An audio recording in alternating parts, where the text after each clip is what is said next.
number 48, long ago. So we are doing all of the things except for the dotted quarter note that we've been doing in the past. We're doing quarter notes, eighth notes, and the first finger on the G string, which is our A.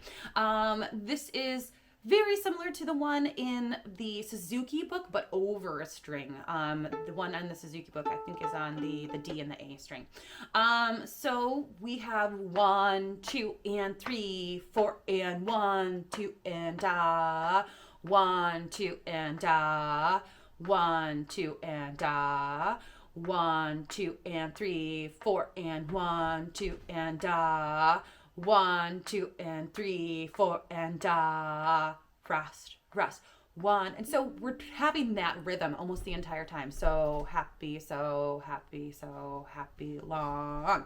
I don't think there's too much that's jumping out at you for this. So just that 1 to 1 from the first finger on your D string to the first finger on your G string. So we've already done that a few times. Let's go ahead and say it. Ready, go. D, D, E, F, F, G, A, B, A, F. Fourth finger, A, G, F, E, G, F, E, D. D, D, E, F, F, G, A, B, A, F. Fours, A, G, F, E, F, E, D. Rest, rest. A, G, F, E, A, G, F, E, D. A, G, F, E, A, G, F, E, D. D, D, E, F, F, G, A, B, A, F. A, G, F, E, F, E, D.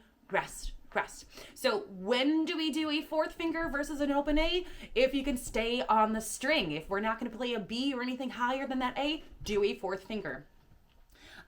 We have one section where it happens twice, where we're playing first finger on the G string and then going to that third finger on the D string. So practice that from 1 to 3. Go to sleep, go to sleep, go to G, all the way up there. So practice that. We're leaving that first finger down on the G string and going to that third finger and then moving our fingers behind it. Okay, let's pluck. 1, 2, and ready, go.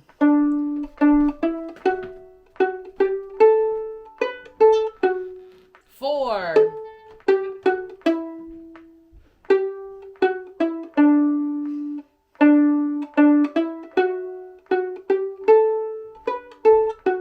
4. Rest, rest.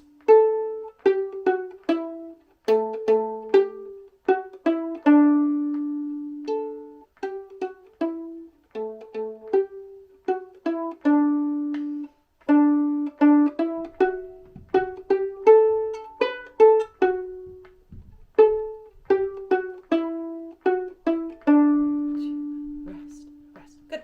I included that mezzo piano in that fourth line and then that change back to mezzo forte because why not? You can incorporate it in with your practice as well.